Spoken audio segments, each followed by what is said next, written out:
Allah mengatur semau dia dan sekehendaknya. Maka kalau kita tidak memuji dan memuji Allah Azza wa Jalla, Allah akan murka. Bahkan kita tahu salah satu target iblis ketika dia dikeluarkan dari surga, dia mengatakan wala tajidu aktsarahum syakirin. Iblis mengatakan engkau akan dapati kebanyakan hambamu itu tidak bersyukur. Maka berusahalah untuk senantiasa mengucapkan alhamdulillah dalam segala kondisi kita. Kita meminta pertolongan hanya kepada Allah. Mohon ampun atas segala dosa yang kita lakukan. Wa na'udzu billahi min syururi anfusina wa sayyiati a'malina. Dan kita berlindung kepada Allah dari kejahatan jiwa kita. Yang kita bisa merasakan. Di bulan Ramadan ini jamaah, setan-setan itu dibelenggu. Tapi terkadang masih berasa bisikan-bisikan setan agar kita malas beribadah. Yang mengajak kepada keburukan sudah berhenti. Tinggal bagaimana kita menghadapi jiwa kita sendiri. Allah mengatakan tentang jiwa manusia ini, innan nafsa la'ammaratun bisu. Jiwa itu benar-benar memerintahkan kepada keburukan. Kalau tidak minta tolong sama Allah dalam menghadapinya, kepada siapa kita akan meminta pertolongan? Sebagaimana kita berlindung kepada Allah dari kejahatan atau dampak buruk dari amal-amal kita. Ketahuilah bahwa semua dosa yang kita lakukan akan ada perhitungan. Sampai yang kecil-kecil. Rasulullah sallallahu alaihi wasallam pernah mengatakan kepada Aisyah, "Iyyaki wa muhaqqaratiz dzunub, fa inna laha minallahi taliban." Engkau hindari, tinggalkan dosa-dosa yang dianggap remeh. Kenapa? Karena ada malaikat khusus yang mencatatnya, yang kelak akan menuntut. Gak ada yang terlupa sama Allah Azza wa Jalla. Kalau kita membaca bagaimana kehidupan para salafus saleh, sebagian di antara mereka itu ketika tertimpa musibah, dia langsung ingat sama dosanya. Dia mengatakan, nih gara-gara dosa ana 40 tahun yang lalu. Ibnu Sirin mengingat bagaimana dia akhirnya di penjara. Dia ingat ini gara-gara dosa 40 tahun yang lalu. Kadangkala kita tertimpa musibah, kita bingung. Ana punya dosa apa ya? Terlalu banyak dosa kita. Jadi kita kadang-kadang nggak tahu sama yang mana. Sebagian ulama mengomentari ucapan Ibnu Sirin dengan perkataan mereka, qallat dzunubul qaum. Dosa orang dulu itu sedikit. Fa'arafu min aina utu. Sehingga ketika mereka tertimpa musibah, mereka langsung tahu gara-gara yang mana. Wa kathurat dzunubuna. Sedangkan kita sekarang dosanya banyak. Jadi kita nggak tahu kita gara-gara dosa yang mana tertimpa musibah. Maka tugas kita berlindung kepada Allah dari dampak buruk amal kita jemaah. Man yahdillah fala mudhillalah wa man yudlil fala hadiyalah. Barang siapa yang diberi petunjuk oleh Allah, maka tiada satupun yang bisa menyesatkan. Dan sebaliknya, orang yang ditetapkan tersesat oleh Allah, walaupun kita datangkan 1000 ustadz, bagaimana kadang-kala orang tua melihat anaknya yang salah jalan dalam kehidupan ini. Dia ingin anaknya jadi benar. Dia panggil ustadz ini, dia panggil ustadz ini. Tapi akhir hidupnya tetap tidak benar anak.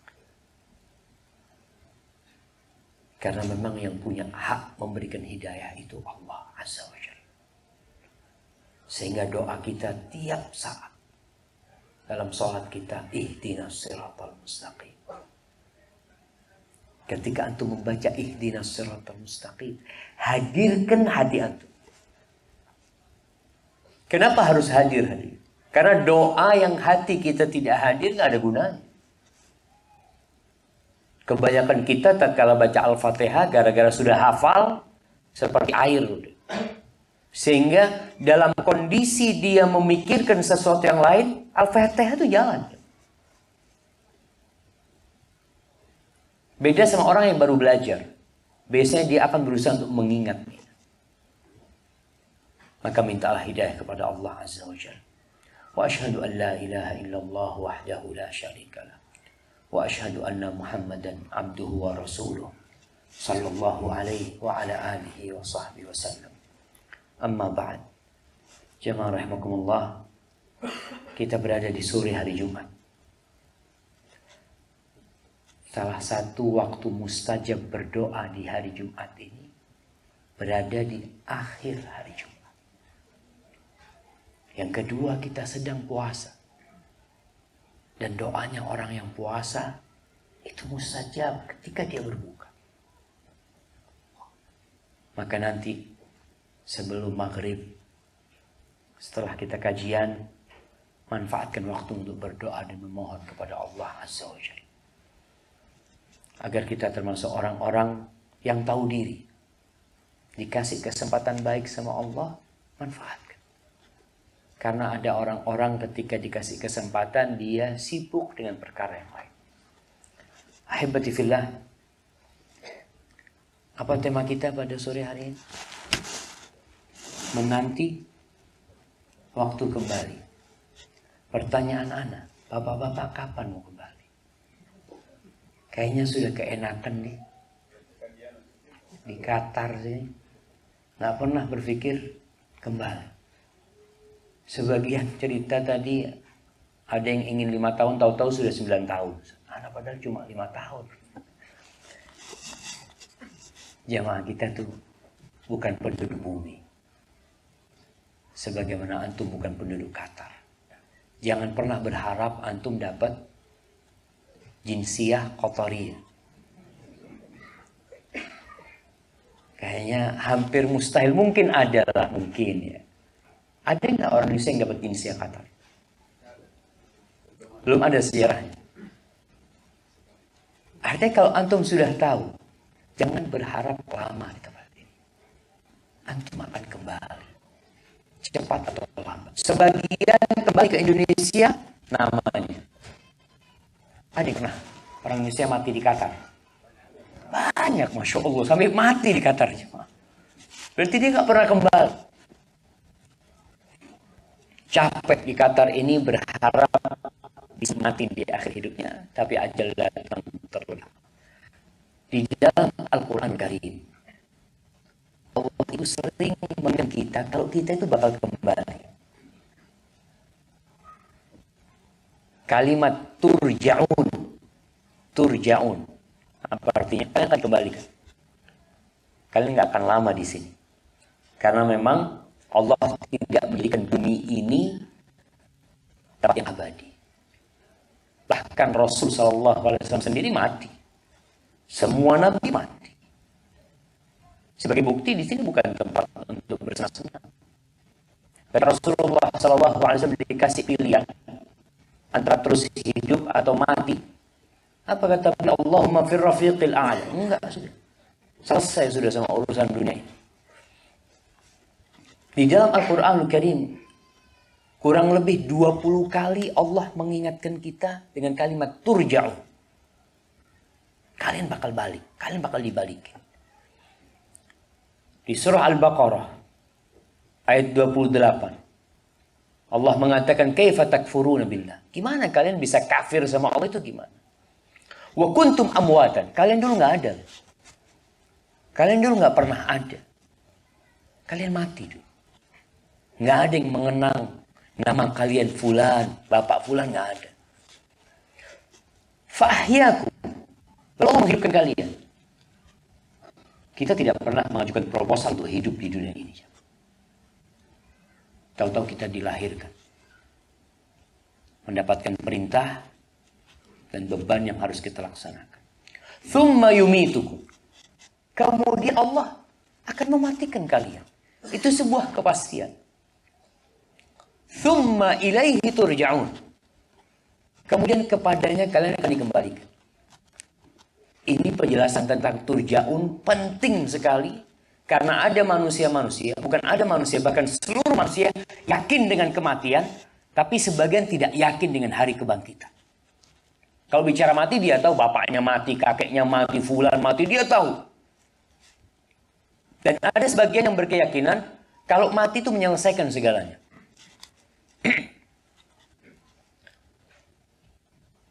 Tapi ada yang mengatakan, walau anna idza mitna turikna, lakana al-mautu rahata kulli hayy.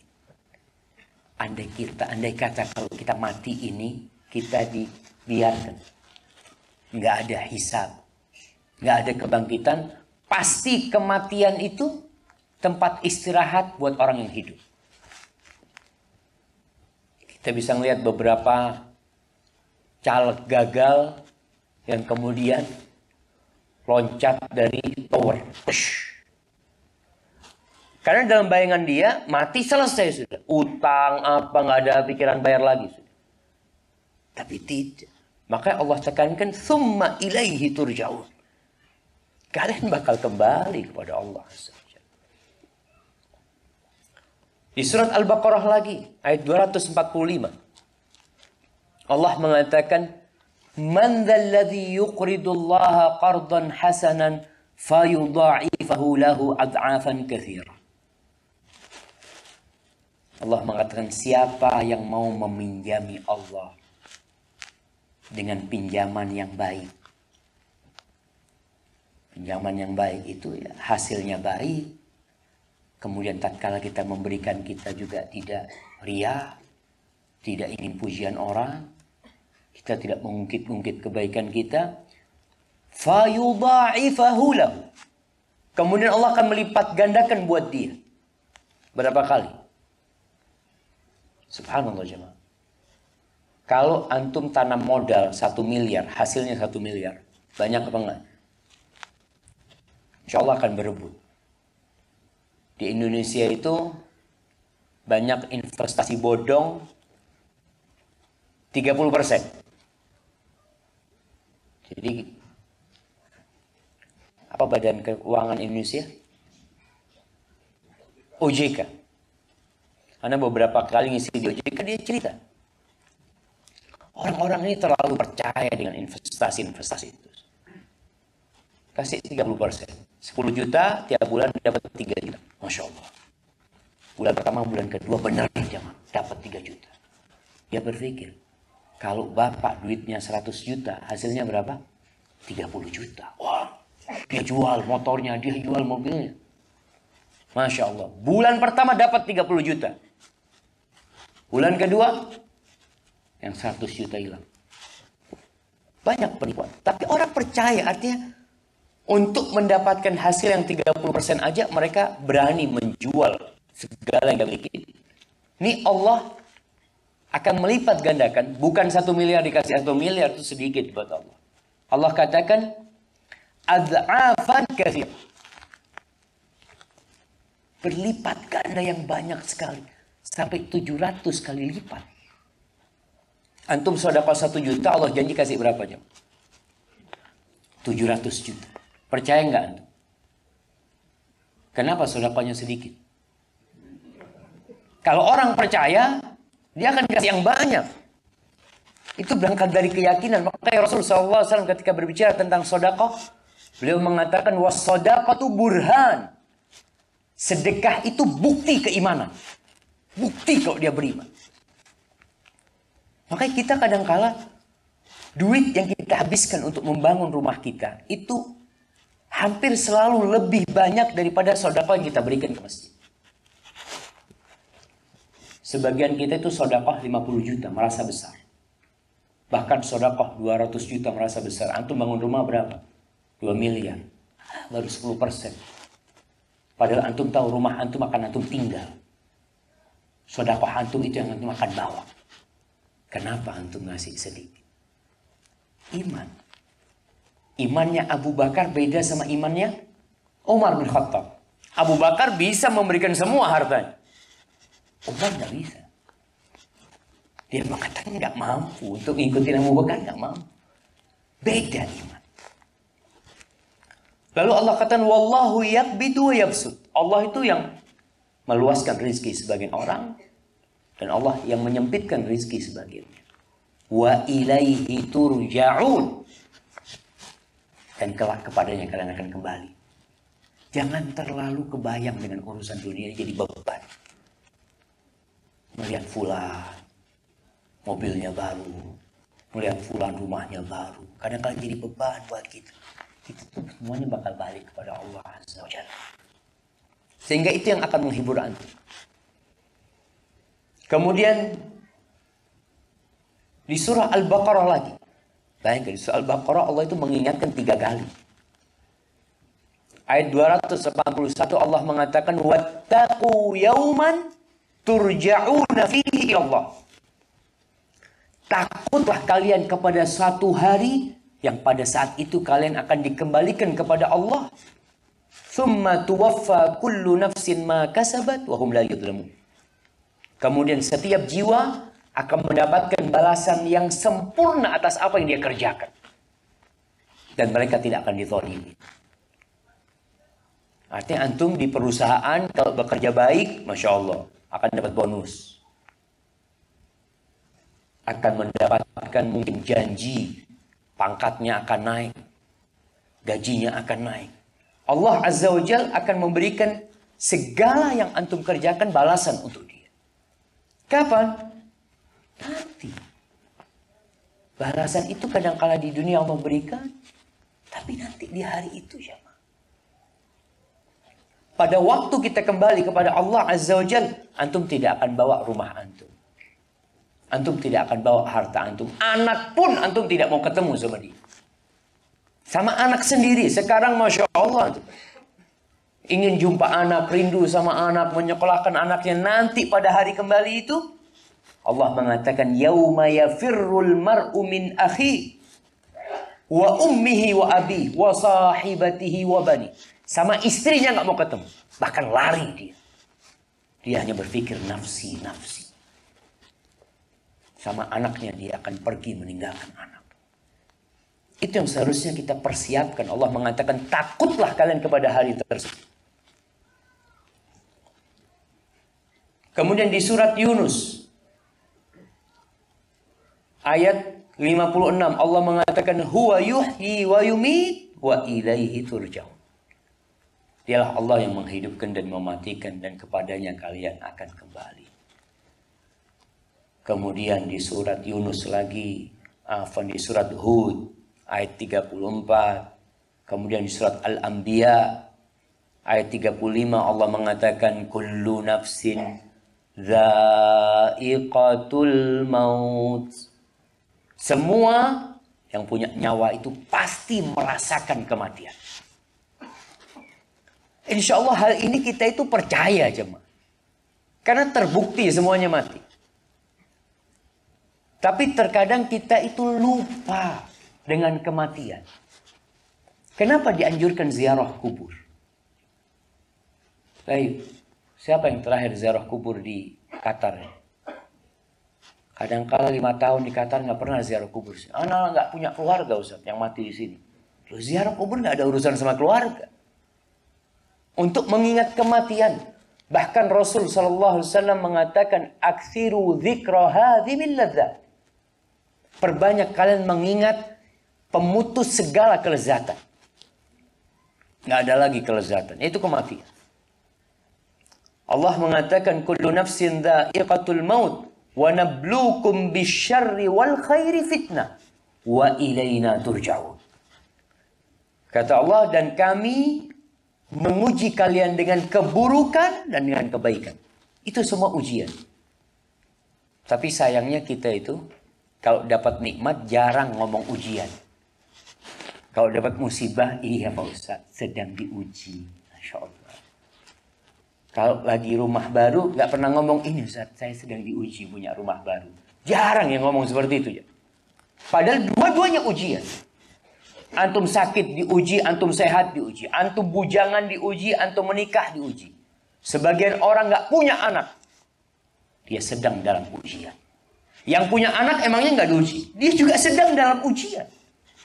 Kita tidak akan pernah terlepas dari ujian Allah Azza wa Jalla. Dimanapun kita berada. Sebagian orang berpikir kalau hidup di Mekah dia lepas dari ujian. Kata siapa? Dimanapun antum akan diuji. Bahkan Salman Al-Farisi pernah mengatakan innal arda la tuqaddisur rijal. Bumi itu tidak menyucikan manusia. Bukan kalau antum tinggal di Mekah antum jadi orang suci. Tinggal di Madinah antum jadi orang suci. Enggak. Walakinnal amal.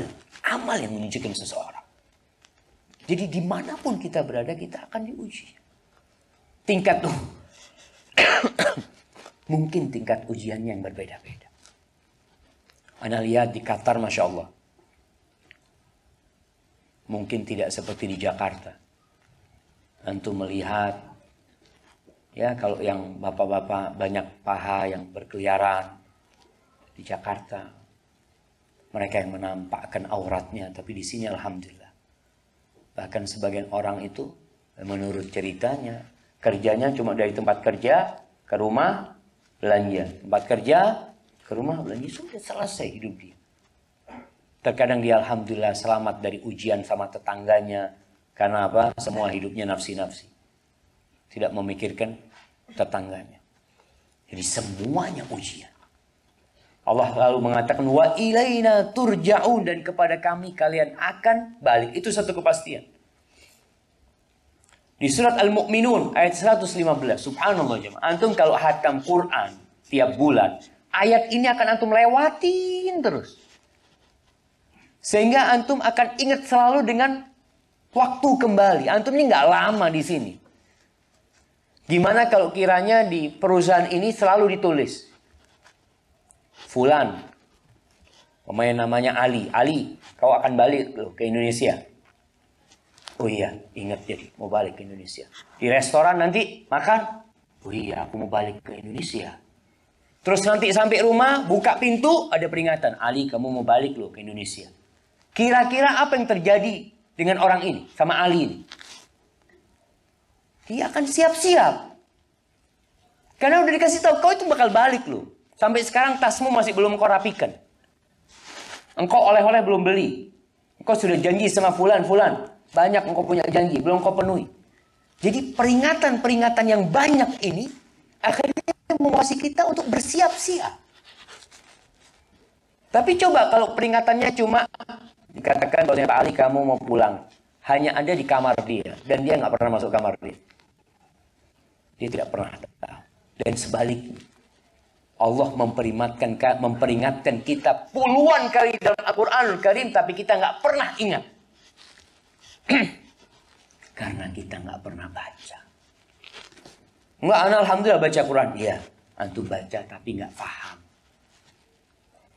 Maka Anda mau motivasi teman-teman yang ada di Qatar ini. Jangan pulang kecuali bisa bahasa Arab. Berarti antum nggak akan pernah pulang. Karena sebagian 20 tahun nggak bisa bahasa Arab. Ya Allah, ngomongnya. Anda ceritakan teman-teman kita di pesantren 6 bulan bisa bahasa Arab. 6 bulan, nggak butuh 1 tahun. Di sini antum kumpul sama orang Arab, Masya Allah. Dulu bayangan ana yang tinggal di Arab dan tidak bahasa Arab itu cuma onta. Ternyata banyak sohibnya onta ya, yang tinggal di sini. Kembali kepada Al-Quranul Karim, di mana Allah mengingatkan kita. Berulang kali antum akan ketemu peringatan Allah ini. Antum bakal balik loh. Sehingga paling tidak kita seorang muslim ini sebulan sekali khatam Al-Quranul Karim. Sebulan sekali. One day, one juz. Tapi kalau nggak bisa, ya mungkin 2 bulan sekali. Tapi orang itu punya target jamaah. Sebagian kita sama sekali nggak punya target. Tahu-tahu sudah masuk bulan Ramadan, belum hatam di Al-Quran Karim. Anak hatam cuma setahun sekali. Bulan Ramadan. Dan itu dipaksa. Sekarang tidak perlu pemaksaan. Tapi keinginan. Di surat Al-Mu'minun ayat 115 Allah mengatakan, afa hasibtum annama khalaqnakum abasa. Apakah kalian mengira kalau kami menciptakan kalian ini main-main, sia-sia? Nggak ada manfaatnya. Kalian tidak akan dikasih perintah, kalian tidak akan dikasih aturan. Wa annakum ilaina la turja'un. Kalian juga berpikir tidak akan kembali kepada kami. Di sini orang yang lupa kalau dia akan kembali, sama sekali tidak akan siap-siap. Kerjanya akan main-main saja. Ketika seorang berangkat ke airport, dia tahu jam baliknya, Masya Allah, jam 8 malam. Tapi dia main bola masih. Jam 6 masih main bola. Kamu mau balik? Iya balik, aman. Main-main, tahu-tahu pesawatnya sudah terbang. Dia ketinggalan pesawat. Kita sering ketinggalan pesawat. Semua berpikir, enggak Ustaz, anak akan siap-siap, anak akan tobat, anak akan jadi orang baik. Nah, anak insya Allah akan memperbaiki, anak insya Allah akan sholat berjamaah ke masjid, anak insya Allah akan senantiasa berzikir. Akan, tapi tahu-tahu antum sudah umur 40 tahun. 10 tahun antum pakai buat apa? Antum coba. Semalam anak ingatkan teman-teman di Tuhan. Antum yang 40 tahun di sini, paling enggak 40 surat. Umur 40 tahun, bukan 40 tahun di Qatar ya. Yang umurnya 40 tahun, minimal antum hafal berapa surat? 40 surat. Setahun satu surat. Mampu apa enggak jemaah? Setahun satu surat. Apa berat buat antum? Satu surat. 360 hari antum hafal satu surat. Sebagian orang Masya Allah. Alhamdulillah. Umur 40 tahun, hafalannya tidak bergerak. Tetap qul huwallahu ahad, qul a'udzu birabbil falaq, qul a'udzu birabbin nas. Alhamdulillah. Ada tabbat siada, ada idza jaa nasrullahi wal fath, ada wal asri, ada inna atainakal kautsar. Selesai sudah. Berapa tahun antum cuma punya hafalan itu? Mungkin antum akan berpikir, ini hafalan masa kecil. Setelah anda dewasa, tidak pernah anda menghafal Quran. Antum belajar ilmu, Masya Allah, sampai ke luar negeri, kemana jauh. Cari fulus pun sampai ke luar negeri. Tapi cari akhirat nggak tertarik sama sekali. Maka Allah ingatkan, kalian berpikir main-main hidup ini. Kalian dikasih fasilitas itu, agar kalian beribadah, tahu diri. Kemudian di surah Al-Qasas, di surah Al-Ankabut, di surah Al-Ankabut ayat 57 Allah mengatakan kullu nafsin dha'iqatul maut. Allah ingatkan lagi, semua yang bernyawa pasti merasakan kematian. Thumma ilaina turja'un. Kemudian kepada kami kalian akan kembali.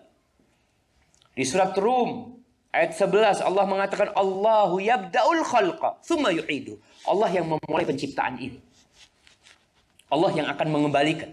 Thumma ilaihi turja'un. Kemudian kepadanya kalian akan kembali.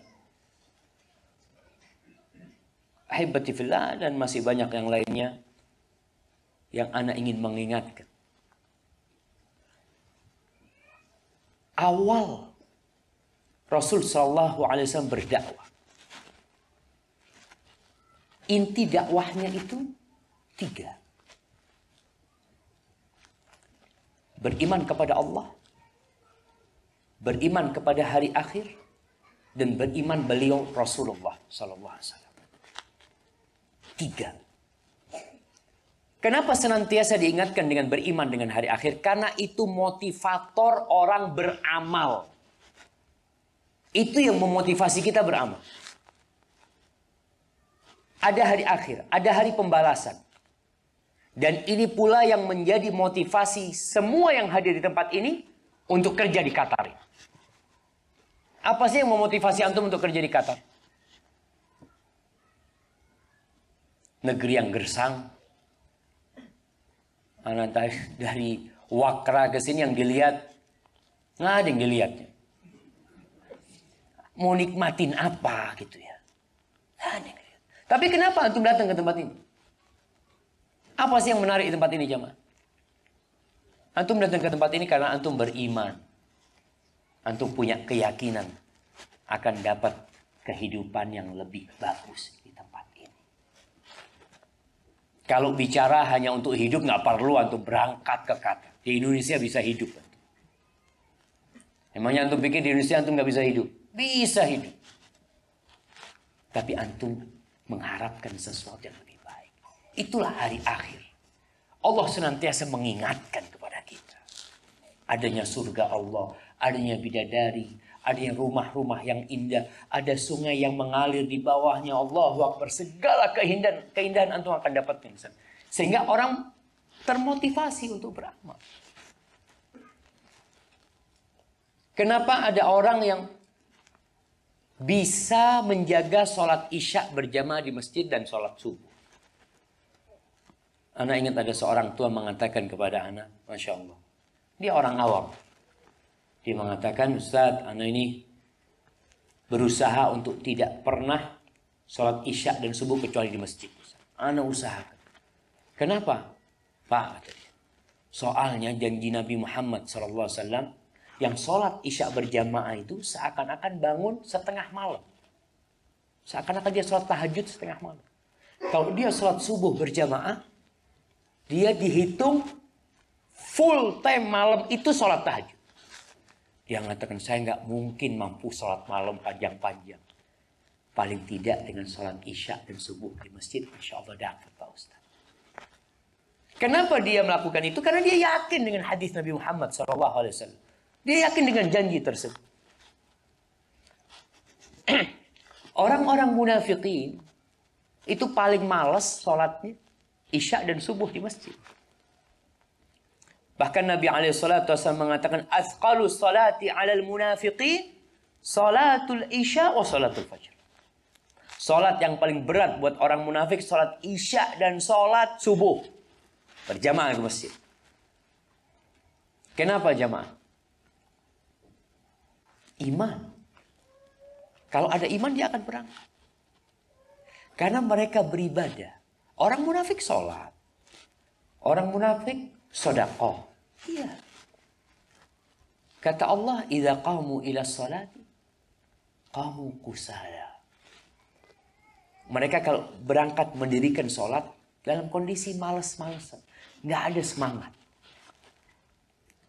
Yura'unan nas wala yadhkuruna Allah illa qalila. Riya. Hanya berharap pujian dari orang. Dan dalam sholatnya pun tidak mengingat Allah kecuali sedikit. Ini mengingatkan kita dengan bulan Ramadan, di mana ya terakhir ada berita yang viral berkaitan dengan sholat 21 rakaat. Berapa menit? 7 menit atau 10 menit. Ya. Anak ngelihat aja nggak kuat. Ya. Anak lihat Allah Akbar. Wala yadhkuruna Allah illa qalila. Salat ini disyariatkan untuk apa? Untuk apa jemaah? Aqimis salata li dzikri, kata Allah. Kalian dirikan salat untuk mengingatku. Terus kita nggak mengingat Allah kecuali sedikit. Di luar salat udah sedikit mengingat Allah, salat pun kita cepat-cepat. Wallahi jemaah, kita disuruh tumaknina, disuruh menikmati. Kembali keyakinan akan kembali kepada Allah, itu yang membuat kita akan semangat. Kemudian jemaah di dalam Al-Qur'anul Karim, Allah mengulangi kalimat marji. Tadi turja'un. Masya Allah. Silakan, ada banyak kursi kosong jemaah. Nah. Ya, maju-maju itu.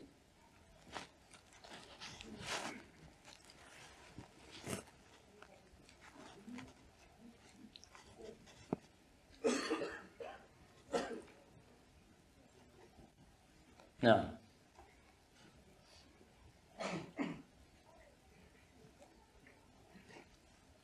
Antum akan banyak kali berjumpa dengan kalimat marji'ukum, tempat kembali kalian. Di surah Ali Imran ayat 55, Allah mengatakan, "Tsumma ilayya marji'ukum." Kemudian kepada aku tempat kembali kalian. Kalian nggak akan kemana-mana. Nggak akan bisa lari dari pengadilan Allah Azza wa Jalla. Kalau di dunia banyak orang melakukan kezaliman, kemudian selamat. Tidak dipenjara. Apakah dia akan selamat dari azab Allah Azza wa Jalla? Tidak bakal. Di surat Al-Ma'idah ayat 6. Allah mengatakan fastabiqul khairat. Ayat 48 jemaah. Juz ke-6. Surat Al-Maidah ayat 48. Di akhir ayat Allah mengatakan fastabiqul khairat. Berlomba-lombalah kalian dalam kebaikan. Ilallahi marji'ukum jami'an. Kalian semua bakal balik kepada Allah Azza wa Jalla semuanya. Fayunabbi'ukum bima kuntum fihi takhtalifun. Allah akan kasih kabar kepadamu nanti tentang perkara-perkara yang kalian khilaf, yang kalian perselisihkan. Berlomba-lombalah dalam kebaikan. Berapa tahun lagi insya Allah Qatar jadi tuan rumah Piala Dunia? Tahun berapa? 2002. Kenapa orang-orang kok jauh-jauh mau datang ke Qatar? Ada sesuatu yang dicari sama mereka. Mereka berlomba untuk mendapatkan sesuatu tersebut. Untuk mendapatkannya apa yang mereka lakukan? Berlatih. Terus bahkan tiap hari mereka berlatih. Nanti tanding sana, tanding sini. Karena dia tahu dia bakal ada perlombaan hanya satu pemenangnya. Maka mereka harus bersaing. Sedangkan pemenang untuk akhirat ini semuanya bisa menang. Semuanya bisa menang. Jadi kesempatan untuk menang itu untuk semua. Jadi bukan hanya satu orang yang menang lah. Allah Azza wa Jalla menyediakan tempat itu yang luasnya seluas langit dan bumi. Antum bakal punya tempat. Sampai orang yang terakhir masuk surga itu mendapatkan 10 kali dunia. Terakhir masuk surga. Maka Allah katakan fastabiqul khairat, berlomba-lomba dalam kebaikan. Alhamdulillah, anak datang tadi Masya Allah. Soft pertama full. Masya Allah. Karena orang mulai mau berlomba dalam kebaikan. Maka coba antum berlomba seperti berlombanya Abu Bakar sama Umar. Umar itu nggak pernah menang sama Abu Bakar. Tapi suatu saat dia mengatakan, hari ini aku akan ngalahkan Abu Bakar. Hari ini. Dalam kondisi apa? Umar lagi punya fulus. Dia punya fulus. Aku mau sedekah separuh harta. Sampai di majelis Rasul SAW, beliau bertanya, "Madza tarakta li ahlik ya Umar?" Apa yang kau sisakan buat keluargamu? Mithlahu ya Rasulullah. Seperti ini. Artinya setengahnya yang dia bawa. Datang Abu Bakar. Umar nunggu di sana jemaah. Ini mau berlomba-lomba dalam kebaikan dan mau lihat berapa sedekahnya Abu Bakar. Tanya, "Madza tarakta li ahlik ya Abu Bakar?" Apa yang kau sisakan buat keluargamu? Lebih baik dari ini. Allah wa Rasulah. Aku tinggalkan buat keluargaku Allah dan Rasul. Dia punya keyakinan seperti itu. Kata Umar bin Khattab, nggak akan bisa aku ngalahkan Abu Bakar. Dan para sahabat berlomba-lomba dalam kebaikan. Maka antum lihat, antum pernah nggak ikut lomba dalam kebaikan? Antum lihat, saudara antum masuk masjid Allah di soft pertama bulan. Ana soft kedua, besok ana soft pertama. Pernah ada bayangan seperti itu? Sholat Jumat, sebagian hadir sholat Jumat itu nggak pernah selama hidupnya sholat Jumat di soft pertama dia. Antum coba lihat yang umurnya sudah 50 ya. Anak pernah nggak ya sholat Jumat di soft pertama? Ada yang tidak pernah coba. Dan nggak kebayang, kepingin aja nggak punya. Keinginan untuk di soft pertama tidak punya. Ingin anak di belakangnya imam. Nggak ada keinginan. Masuk masjid selalu yang dicari apa? Tiang. Bahkan kadang-kala datang ke masjid, masjid ini masih sepi. Langsung lihat jam dia. Aduh, anak salah lihat jam. Seharusnya nggak datang dia sih. Karena dia nggak punya keinginan untuk berlomba-lomba dalam kebaikan.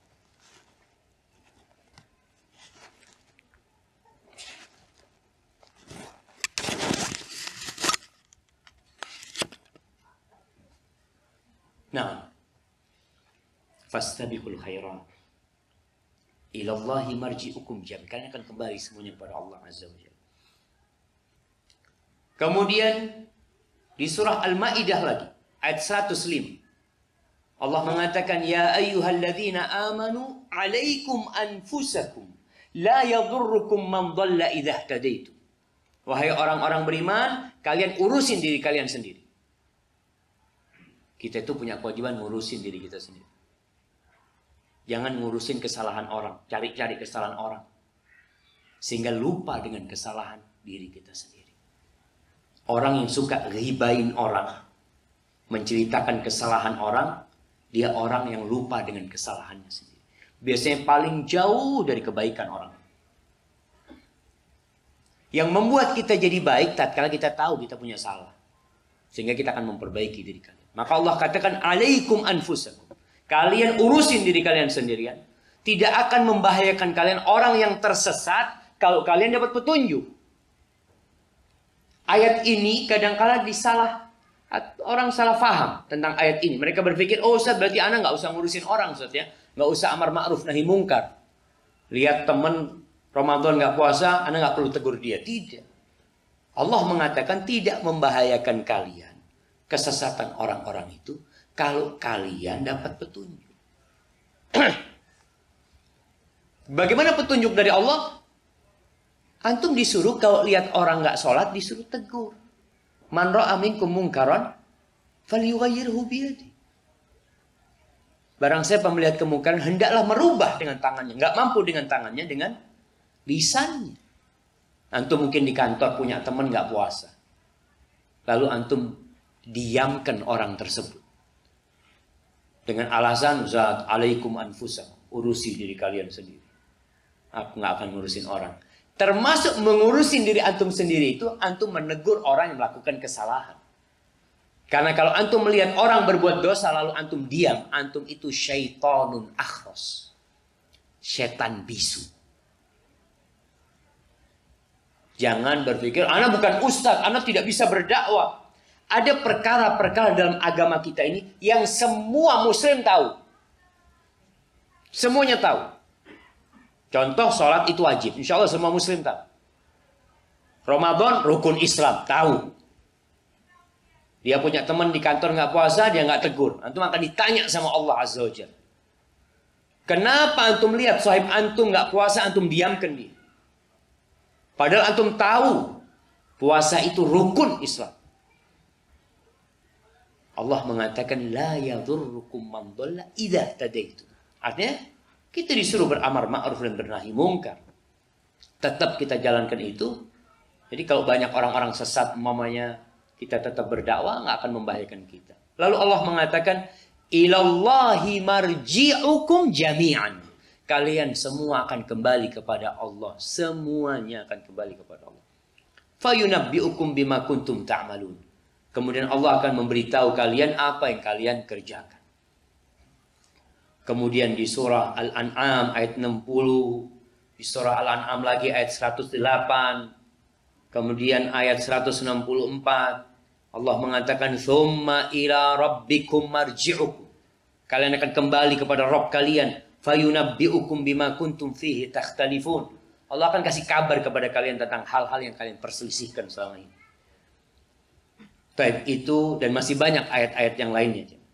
Kemudian dalam Al-Quranul Karim juga Allah sering mengingatkan kita dengan kalimat al-masir. Kalian akan menuju kepada Allah. Akhirnya kalian akan kepada Allah Azza wa Jalla. Di surat Al-Baqarah ayat 285. Yang kita baca sebelum tidur. Amanar rasulu bima unzila ilaihi min rabbih wal mu'minun kullun amana billah wa malaikatihi wa kutubihi wa rusulihi la nufarriqu baina ahadin min rusulihi wa qalu sami'na wa ata'na. Nih, ucapan orang beriman itu selalu siap dia. Itu yang beriman. Apapun yang diperintahkan, sami'na. Wa ata'na. Ghufranaka Rabbana. Ya Allah, aku minta ampun. Ampunanmu aku harap kalau aku nggak bisa mengamalkannya. Wa ilaikal masir. Dan kepadamu kami akan balik, ya Allah. Maka tolong kasihi aku. Kemudian di surah Ali Imran ayat 28. Allah mengatakan, la yattakhidhul mu'minuna al-kafirina awliya min dunil mu'minin. Nggak boleh orang-orang beriman itu menjadikan orang-orang kafir itu sebagai kekasih dia, sebagai sahib-sahib dia, sebagai pemimpin-pemimpin dia, pelindung-pelindung dia. Wa may yaf'al dzalika falaysa minallahi fi syai' illa an tattaqu minhum tuqa. Barang siapa yang melakukan hal itu, menjadikan orang-orang kafir sebagai pelindung dia, kekasih dia, sahib dia, dia memberikan cinta dan loyalitasnya kepada orang tersebut, maka barang siapa yang melakukan itu, maka Allah berlepas diri dari dia. Dilakukan keimanan. Kecuali taqiyah. Kondisinya memang kita di tengah-tengah orang kafir yang menuntut kita untuk tidak menunjukkan keimanan kita. Terpaksa hal itu. Lalu Allah mengatakan, wa yuhadzirukumullahu nafsa. Dan Allah memperingatkan kalian dengan dirinya sendiri. Allah tuh azabnya pedih, jangan main-main semua. Wa ilallahil masir. Dan kelak kepada Allah kalian akan balik. Jamaah, dan ini sangat banyak sekali Allah mengingatkan kita dengan hakikat kehidupan ini kalau kita akan kembali kepada Allah Azza wa Jalla. Dan setiap hari kita kalau mau tidur, kita itu diingatkan kalau kita itu bakal kembali kepada Allah Azza wa Jalla. Bahkan yang kita baca ketika mau tidur, Bismikallahumma amutu wa ahya. Bangun tidur, apa yang antum baca? HP mana HP? Bangun tidur langsung cari HP. Ya, antum bangun tidur itu langsung mengatakan alhamdulillah alladzi ahyana ba'dama amatana wa ilaihin nusyur. Alhamdulillah Allah yang telah menghidupkan aku, membangunkan aku dari tidurku, dan setelah dia mematikan aku, wa ilaihin nusyur, dan kita akan kembali kepada Allah Azza wa Jalla. Ucapan atau kalimat ma'ad dalam Al-Quran Karim, nusyur dalam Al-Quran Karim, Allah sebutkan berulang kali untuk mengingatkan kita kalau bumi ini bukan tempat tinggal kita. Kalau anda tanya sama antum, duit yang antum kumpulkan untuk hidup di Qatar sama untuk hidup di Indonesia, lebih banyak mana? Jamaah, kayaknya untuk persiapan di Indonesia. Di sini yang penting alhamdulillah. Yang penting bisa hidup, yang penting anak mau nabung Ustaz untuk nanti, karena ada isu kalau ada pengurangan karyawan. Antum kalau sudah ada isu pengurangan karyawan, selalu yang dipikir antum apa orang lain yang akan dikurangi? Kayaknya fulan yang akan dipecat. Nggak ada. Aduh, kayaknya. Semuanya hanya memikirkan nafsi-nafsi. Apa kira antum akan ngomong sama saya, antum? Tenang antum. Mungkin antum nggak pecat, mungkin anak yang dipecat. Mungkin anak yang di-PHK. Tidak. Semua selalu berpikir tentang dirinya sendiri. Begitu pula dengan kematian. Kalau antum membaca orang-orang dari kalangan salafus soleh yang kita diperintahkan untuk mencontoh mereka Karena mereka sebaik-baiknya generasi. Bagaimana mereka menghadapi kehidupan ini setelah paham bahwa bumi ini bukan tempat kembali. Bumi ini hanya tempat sementara, kita akan meninggalkan. Subhanallah. Anas bin Iyad, dia mengatakan, Ra'aitu Safwan bin Sulaim, law qila lahu ghadan al-qiyamah. Ini seorang alim ulama, Safwan bin Sulaim. Kalau dikatakan kepada Safwan bin Sulaim ini, besok itu kiamat, besok kiamat. Maka indahu mazidun ala ma huwa alaihi minal ibadah. Dia nggak akan bisa nambah amalannya. Nggak akan bisa dia, mau kasih besok kiamat loh. Oh, kalau itu aku mau baca Quran habis asar nanti. Aku berarti nanti habis maghrib akan sholat sunnah. Dia nggak bisa nambah amalnya. Kenapa? Karena full waktu dia itu sudah ibadah isinya.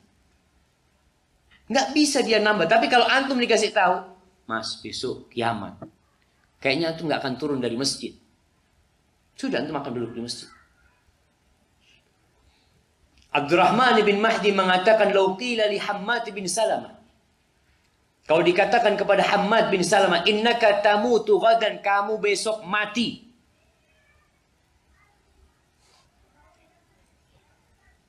Kata Abdurrahman, "Ma qadira an yazida fil amali syai'an."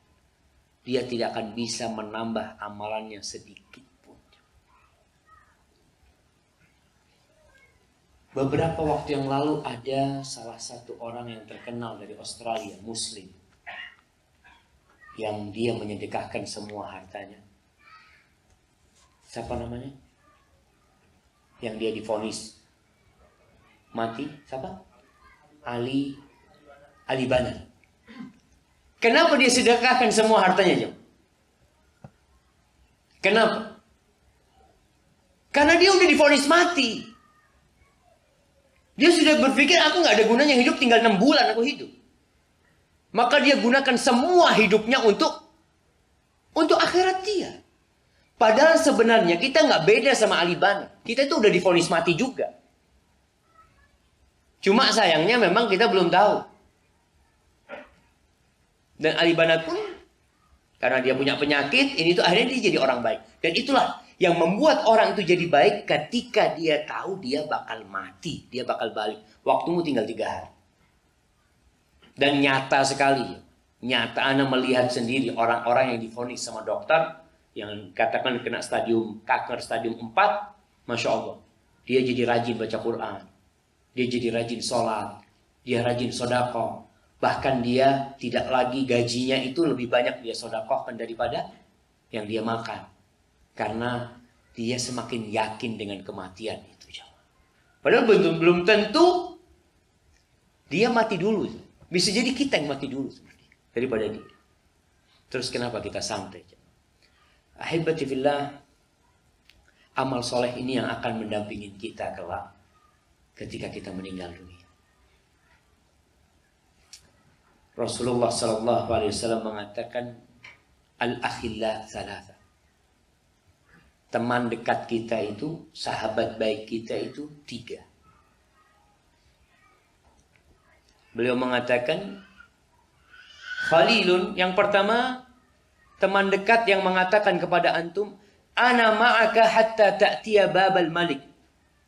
Aku akan bersamamu sampai ke pintunya raja.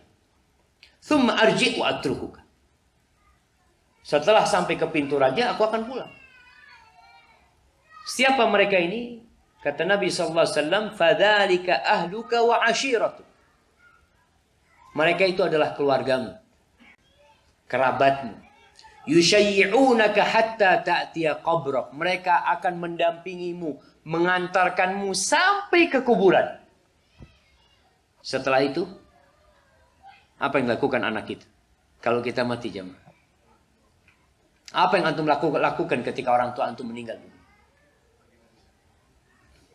Sebagian orang tuanya mati di Indonesia nggak kepikiran, sudah anak kerja di sini, Ustaz, nggak mungkin anak ke sana, Ustaz. Ngantar pun tidak. Mengantarkan tidak. Tapi ada yang sampai mengantarkan. Ada sebagian orang, Masya Allah, mengantarkan orang tuanya sampai ke kuburan. Tapi setelah itu ditinggal ke Qatar. Sudah. Itu keluarga. Artinya kalau bicara setia, mereka ya kurang setia. Mereka hanya sampai ke kuburan, setelah itu pulang. Kemudian yang kedua, khalilun fayaqulu laka ma a'taita wa ma amsakta falaysa laka. Orang ini mengatakan, aku ini jadi temanmu, apa yang kau berikan itu milik. Apa yang kau simpan bukan milik. Itu harta. Kita biasa kemana-mana selalu bawa uang, jemaah. Walaupun pakai e-money, sebagian orang bawa ATM, kemana-mana antum perlu sama uang tersebut. Uang ini mengatakan, harta ini mengatakan kepada antum sebagai pemiliknya. Yang engkau berikan, itu jadi milik. Yang engkau simpan, bukan milik. Dan bisa kita lihat. Tadi ada yang nyeletuk mengatakan ketika bapaknya meninggal dunia, anaknya berpikir apa? Warisan. Dan itu haknya keluarga. Jadi kalau ada orang yang mengatakan kamu ini baru meninggal bapak 7 hari, sudah ngomong masalah warisan. Subhanallah. Sejak bapak meninggal itu harta itu sudah milik ahli waris. Langsung pindah jadi milik ahli waris. Makanya kadangkala ada orang yang tidak ingin menjual warisan. Kalau engkau nggak mau menjual warisan, sedangkan ahli warisnya ada 5. Kau bertanggung jawab, itu bukan milikmu aja harta itu. Itu milik semuanya. Ini kan peninggalan ayah, selesai bapak sudah. Nggak punya hak di harta itu bapak. Kecuali wasiat yang dia wasiatkan. Atau utang yang dia tinggalkan baru dibayarin dari harta tersebut. Sisanya milik keluarga, milik ahli waris. Maka anak ingatkan ada sebagian keluarga yang kadangkala menahan. Dikasih warisan rumah, dia nggak mau jual. Untuk mengingat orang tuanya. Sedangkan salah satu ahli waris butuh sama uang. Ditahan oleh keluarga yang lain. Dosa mereka. Itu bukan milikmu saja. Kalau engkau ingin menahan rumah itu, silakan bagian yang minta ini dikasih. Rumah harga 1 miliar, dia punya hak 200 juta, keluarkan 200 juta. Memang itu sudah bukan milik orang tua. Selesai. Itu teman kita yang kita berikan ketika hidup akan menemani kita. Dan teman yang ketiga, ana ma'aka haitsu dakhalta. Dia mengatakan, aku bersamamu kemana saja engkau masuk. Wa haitsu kharajta, engkau keluar aku akan menemani selalu. Fadzalika amalu. Itu amalan kita. Fa yaqulu wallahi laqad kunta min ahwani thalathati alayya. Orang ini mengatakan kepada temannya ini, dia mengatakan, engkau ini yang paling aku remehkan ketika hidup di dunia. Kita peduli sama harta kita. Kita peduli sama kerabat kita. Sama amal nggak peduli. Tapi antum hanya akan bersama amal antum dalam kuburan itu. Ahibati fillah, Abdullah bin Umar radhiyallahu taala anhu memberikan sebuah nasihat. Dia bercerita, akhadha Rasulullah sallallahu alaihi wasallam bi ba'di jasadi atau bi mankibi. Rasul SAW itu pernah memegang sebagian tubuh, pundakku, dalam riwayat dipegang sama Nabi SAW. Faqala ya Abdullah. Lalu Nabi berkata kepadaku, wahai Abdullah, kun fid dunya ka'annaka gharibun, au ka'annaka abiru sabil. Hiduplah di dunia engkau seperti orang asing. Orang asing. Antum bagaimana hidup di Qatar ini? Engkau hiduplah seperti orang asing. Orang asing itu biasanya, ya mau tidak mau dia akan berpikir segera meninggalkan tempat tersebut. Biasanya dia akan jadi orang yang beradab, beretika. Karena tahu ini bukan negeri dia. Antum hati-hati, antum bisa dipulangkan nanti. Kalau melakukan ini, itu macam-macam. Jadilah engkau seperti orang asing yang tinggal di sebuah negeri. Tapi Nabi SAW akhirnya mengatakan, au ka'annaka abiru sabil. Bahkan kalau bisa, engkau itu menjadi seperti orang yang transit. Orang asing sama orang transit beda. Kalau orang asing masih kadang-kala, ya dia beli rumah di tempat itu.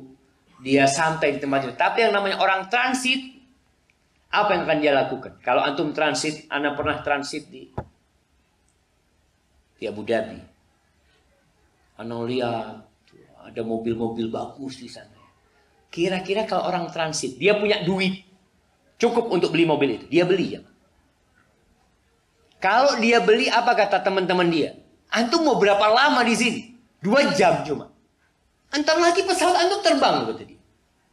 Kalau dia maksa membeli mobil itu, kayaknya harus dibawa ke rumah sakit. Antum cuma 2 jam. Tapi 2 jam mungkin terlalu pendek. Ada yang transit 1 hari 1 malam.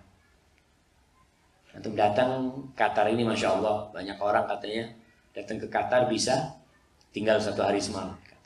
Kira-kira orang ini masuk Qatar jam 8 malam.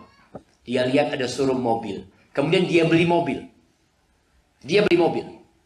Harga mobil anggap 2 miliar. Dia beli. Dia pakai. Besok malam dia pulang ninggalkan Qatar. Mobil itu akan dijual sama dia. Dengan harga yang murah mungkin. Seharusnya yang dia lakukan itu apa, jemaah? Rental mobil. Kalau dia orang beli rental, Anda cuma 1 hari, jemaah. Ada apa Anda beli mobil? Rugi Anda kalau beli mobil. Seperti itulah. Antum jadilah seperti orang yang transit dalam kehidupan dunia ini. Antum nggak harus punya rumah. Boleh ngontrak rumah. Ngomong sama anak-anaknya, bapak ngontrak rumah. Terus duitnya bapak, ya kita bikin rumah di akhirat. Kita bikin rumah buat anak-anak nih. Apa kasih duit 100 juta, sedekahkan ke masjid. Buat rumahmu nantinya. Fulan ini kasih, bawa ke masjid. Buat rumah. Paling enggak abah meninggal, semua anak-anak abah sudah punya rumah nanti di tempat balik kita. Pernahkah kita berpikir seperti itu? Yang dipikirkan di dunia, orang tua selalu terbebani. Ya Allah, anakku belum punya rumah, ya gimana dia punya rumah? Dia punya rumah bakal ditinggal rumahnya.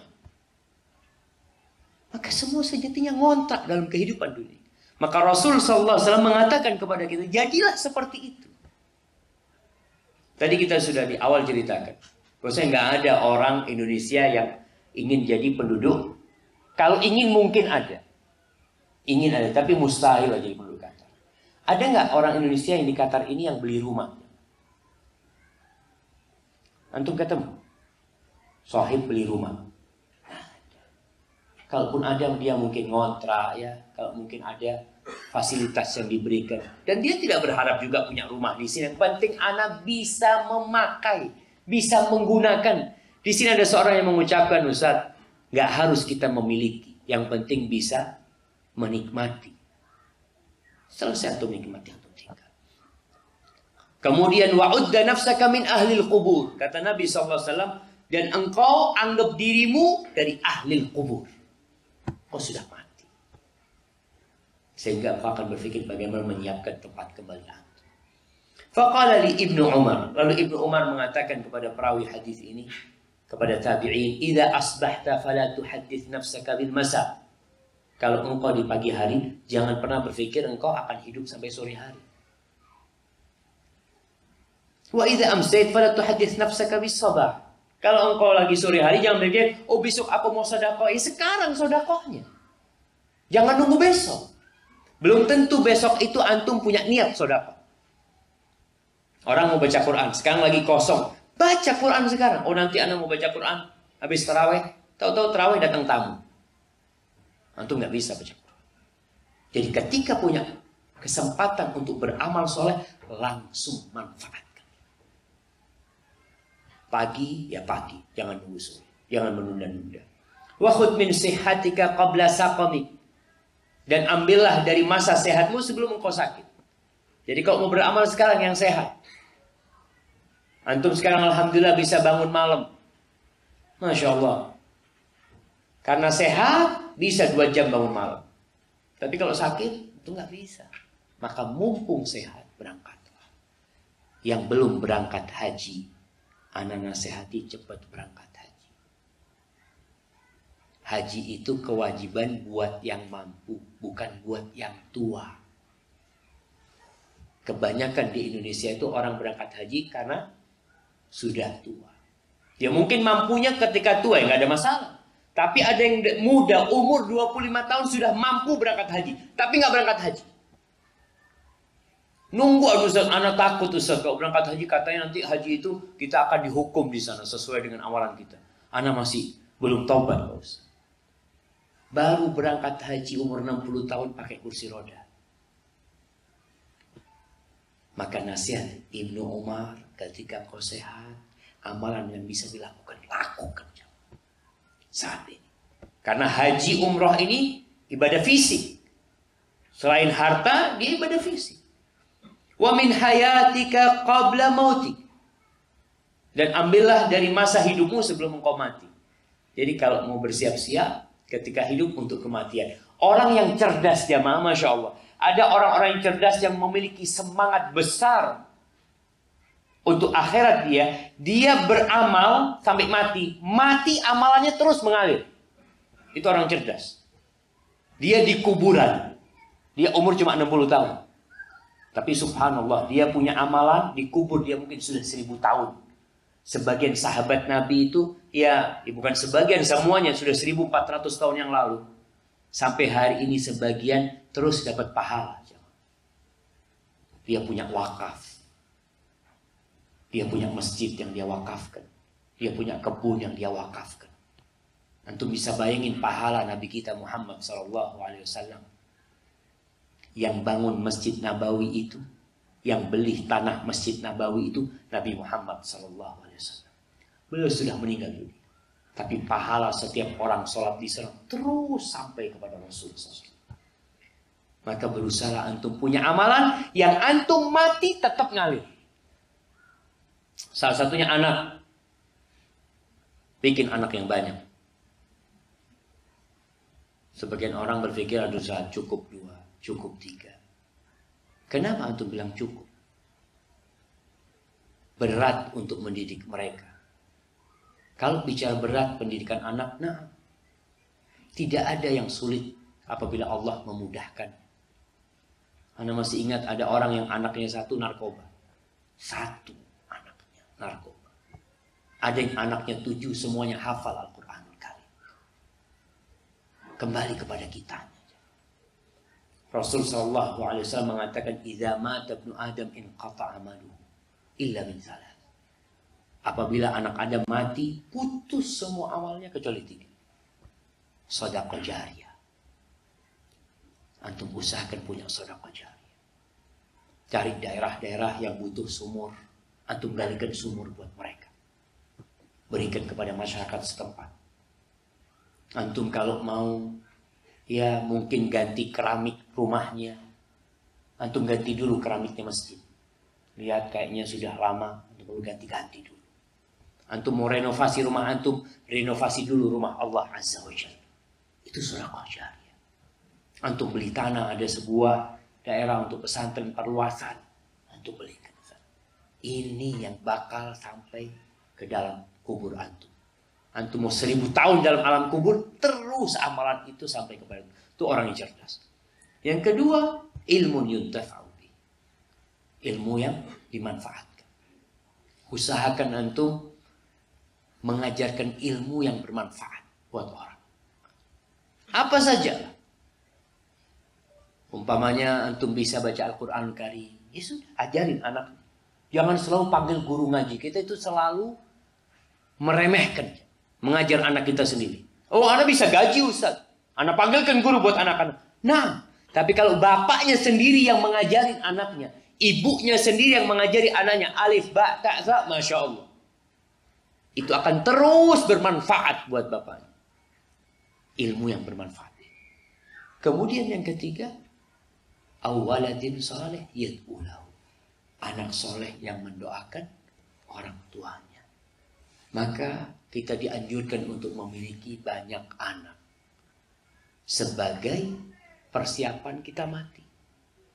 Kita kalau punya anak 7 mungkin 2 yang nggak soleh, tapi alhamdulillah ada 5 yang soleh. Atau paling tidak ada 3, kalau separuhnya yang soleh, Masya Allah jemaah. Itu sudah lebih dari cukup dan harapannya semua anak-anak kita jadi anak-anak soleh sehingga bermanfaat buat orang tuanya. Yang terakhir, Abdullah mengatakan, fa innaka la tadri ya Abdullah masmuka ghadan. Kau nggak tahu besok namamu itu siapa. Artinya kau akan hilang dari dunia ini. Kau akan tertulis fulan pernah hidup di dunia ini, tapi selesai. Hada wallahu a'lam bishawab. Itu yang bisa kita kaji pada kesempatan kali ini. Masih tersisa waktu untuk tanya jawab. Tafadhol.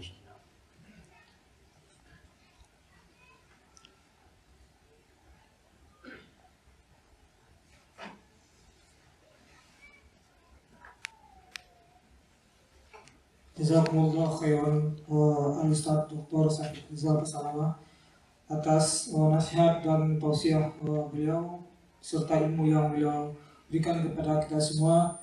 Semoga apa yang beliau sampaikan bisa memberikan manfaat dan faedah untuk kita semua. Bapak dan Ibu, kita masuk kepada sesi berikutnya yaitu tanya jawab. Kita mulai dari pertanyaan dari bapak-bapak dan ibu yang hadirin di sini.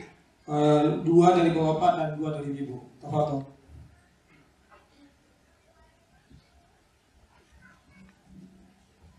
Bismillah. Assalamualaikum warahmatullahi wabarakatuh. Ustaz. Waalaikumsalam. Ada pertanyaan mengenai amalan ibadah haji dan rumah. Kalau misalnya seorang belum punya rumah, tapi dia ingin untuk ibadah haji dan dananya ada, gitu. Apakah haji dulu atau rumah dulu? Dan yang berikutnya, sekarang kan di Indonesia kan sistem kuota ya, sampai 10-15 tahun untuk haji. Itu gimana kalau kita simpan di bank untuk waktu yang lama tersebut? Kemudian gimana dalam waktu menunggu itu kita butuh uang tersebut? Apakah diambil kembali atau dibiarkan saja? Masya Allah. Barakallahu fiik. Masya Allah. Pertanyaan yang menarik jamaah. Antara rumah dan haji. Punya rumah itu nggak wajib. Nggak wajib kita punya. Boleh antum mati di rumah kontrakan, nggak dosa. Apakah antum anak mati di rumah kontrakan masuk neraka? Nggak ada. Kemudian kalau bicara rumah, rumah ini relatif. Orang itu 100 juta bisa nggak punya rumah? Bisa tapi kan. Tapi jadi masalah kita ingin yang besar. Sehingga kita harus mempertimbangkan antara haji dan rumah. Berangkat haji itu wajib. Dan jangan takut duit antum yang digunakan untuk haji itu hilang. Bahkan salah satu yang menyebabkan rizki diluaskan itu berangkat haji dan umrah berulang-ulang. Tabi'u bainal haji wal umrah. Kata Nabi Muhammad SAW, ikutin haji dengan umrah, umrah dengan haji. Fa innahuma yanfiyanil kufra wal faqra kama yanfil kir khabasal hadid. Karena sejatinya ibadah haji dan umrah ini akan menghapuskan kekufuran dan kefakiran. Bayangkan, berangkat haji keluar duit, malah antum akan dijauhkan dari kefakiran. Sebagaimana alatnya pandai besi itu membersihkan besi dari karat-karatnya. Maka kalau antum memang duitnya cukup, daftar haji. Daftar. Karena pakai kuota sih. Berapa sih daftar haji sekarang? 25 juta. Artinya antum daftarin sudah 25. Ini sudah untuk berangkat haji. Kemudian antum jalan hidup, punya rezeki lain, alhamdulillah mau bangun rumah. Antum mau berangkat umroh, ada yang bertanya lagi, Ustaz, ana haji dulu apa umroh? Haji dulu. Daftarkan haji. Yang penting sudah dapat kuota. Berangkatnya kapan? Wallahu a'lam. Punya rezeki lain, silahkan bangun rumah. Punya rezeki lain, silahkan mau berangkat umroh. Tapi hajinya sudah. Terus gimana kalau dalam perjalanan itu, Ustaz, kita butuh sama duit itu? Ya kalau antum butuh, antum jadi gak mampu. Ya sudah diambil duit. Karena haji itu bagi yang mampu. Kalau antum gak mampu, antum gak wajib. Ya sudah. Jadi seperti itu. Sebagai bentuk keseriusan kita untuk berangkat haji itu adalah dengan daftar. Sebagian orang, oh insya Allah anak mau berangkat Ustaz. Siapa yang tidak ingin berangkat haji Ustaz? Antum udah daftar belum? Ya itu belum Ustaz. Fulus ada, tapi anak mau putar Ustaz. Terus, halo wallahu a'lam bishawab. Nah, silakan bapak-bapak. Assalamualaikum warahmatullahi wabarakatuh. Waalaikumsalam. Ustaz, sebagai upaya kita untuk mengingat kematian, apakah seandainya kita menyimpan kain kafan di lemari pakaian kita itu berlebihan dan dibolehkan menurut syariat atau Ustaz? Setelah Barakallahu fikum. Nah jemaah, jadi sejatinya kalau kita membaca kehidupan para sahabat, mereka itu tidak punya pakaian khusus buat kafan. Sekarang aja Masya Allah dijual kain kafan. Dulu yang enggak. Baju mereka itu dipakai untuk kafan. Dan kafan itu tidak harus warna putih. Enggak. Hanya saja dianjurkan warna putih. Jadi kalau punya warna putih maka kafani dengan warna putih. Jadi baju kita itu semua sebenarnya kafan kita. Tapi karena sekarang orang itu harus kain khusus ya. Bingung kalau orang mati. Gimana ini kain kafannya? Padahal di lemari itu tumpukan bajunya. Sarungnya ada 10. Dia harus beli baru. Abu Bakar Siddiq radhiyallahu taala anhu ketika dia mati, dia berpesan, tolong kafannya aku di kain yang lama. Yang baru itu lebih pantas buat yang hidup. Yang mati ini akan dimakan tanah itu kain. Jangan dikasih yang baru. Sampai seperti itu. Tapi nggak apa-apa. Nah, antum mau nyimpan kafan. Ada seorang sahabat yang pernah meminta kepada Nabi Muhammad SAW baju. Nabi lagi pakai baju. Sahabatnya berkata, ya Rasulullah, habli ya. Kasihkan ke aku baju itu. Itu sahabat marah. Kenapa engkau minta Nabi? Baru punya baju baru, kata dia, engkau minta. Padahal Nabi suka sama baju itu. Kata sahabat ini, aku ingin itu jadi kafanku. Karena sudah menempel dengan badan Nabi Muhammad SAW, aku ingin menempel dengan badanku nanti. Jadi sahabatnya akhirnya menyimpan baju itu untuk kafan. Jadi sejatinya kafan itu bukan kain yang baru gitu loh. Jadi kalau untuk beli baru, untuk kasihkan orang aja. Jadi kalau untuk menyimpan kafan nggak apa-apa di rumah. Khusus kalau ada tetangga meninggal dunia, untuk kasihkan. Nanti satu lagi ada. Jadi bisa dimanfaatkan orang. Jangan nunggu antum, karena antum mau nggak mati-mati, kafannya berapa tahun nggak dipakai. Seperti halo wallahu a'lam bishawab. Nah, silakan ibu-ibu. Ada mic. Assalamualaikum warahmatullahi wabarakatuh, Ustaz. Waalaikumsalam warahmatullahi wabarakatuh. Saya punya pertanyaan tentang warisan. Almarhumah bunda saya sebelum meninggal itu manggil saya dan kedua kakak saya yang perempuan, kami 5 bersaudara, 2 laki-laki. Kemudian berpesan jika umur mama tidak panjang, tidak ada umur lagi, perhiasan mama dibagi ketiga anak perempuan mama. Yang menjadi pertanyaan saya, dosakah kami sebagai anak perempuan menjalankan amanah almarhumah bahwa itu tidak boleh dijual dan hanya dibagi kepada anak wanitanya saja. Dan jika memang jatah saya pribadi saya jual untuk pahalanya saya sedekahkan untuk almarhumah, bolehkah Ustaz? Jazakallahu khairan katsiran. Barakallahu fikum, masya Allah jemaah. Iya, berkaitan dengan wasiat jemaah. Perlu diketahui bahwa Rasul SAW menganjurkan kita berwasiat. Kita itu punya hak sebelum meninggal dunia di 1/3 harta kita. Jadi kalau antum cinta sama harta, antum ada orang yang cinta jarang sedekah, paling tidak antum tulis wasiat.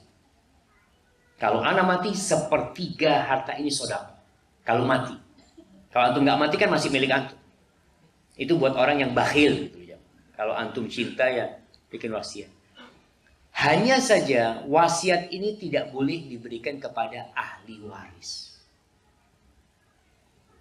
Nabi SAW mengatakan la wasiyata liwaris. Ahli waris itu tidak boleh dapat wasiat. Kenapa? Karena dia sudah ada jatah warisan buat dia. Kalau mamanya 5 bersaudara, tadi 2 laki 3 perempuan, udah jelas bagian, semua dapat bagian. Jadi wasiat itu diberikan kepada yang tidak dapat bagian warisan. Terus bagaimana dengan wasiat ibu tadi? Nggak berlaku. Wasiat itu tidak berlaku. Wasiat itu tidak berlaku, namun bisa dijalankan kalau kakak-kakak yang laki-laki ridho. Jadi ahli waris memberikan. Haknya dia diberikan. Karena itu bukan haknya yang meninggal dunia. Tidak. Itu haknya ahli waris. Jadi kalau yang laki mengatakan nggak apa-apa sudah. Aku ridho, aku nggak dapat bagian dari itu. Padahal haknya dia. Dia punya hak di perhiasan itu. Dia ikhlaskan maka tidak ada masalah. Jatuhnya bukan wasiat lagi. Tapi pemberian dari ahli waris kepada ahli waris yang lainnya. Karena wasiat itu sejatinya tidak bisa dilakukan. Jadi keridhaan dari ahli waris tersebut. Kalau tadi kemudian mau dijual ya, nggak ada masalah, itu sudah jadi milik sejatinya. Kalau mau dijual, mau disedekahkan buat orang tua ya, itu menjadi amal kebajikan buat orang tuanya insya Allah, dan itu akan lebih bermanfaat buat orang tuanya daripada hanya dipakai untuk berhias diri. Hada wallahu a'lam bishawab. Nah, Satu lagi ibu-ibu, silakan.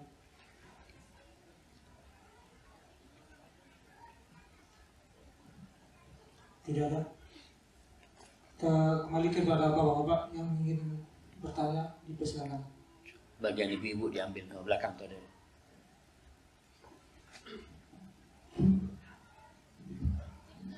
Assalamualaikum warahmatullahi wabarakatuh. Waalaikumsalam warahmatullahi wabarakatuh. Sampai ketemu lagi Pak Ustaz.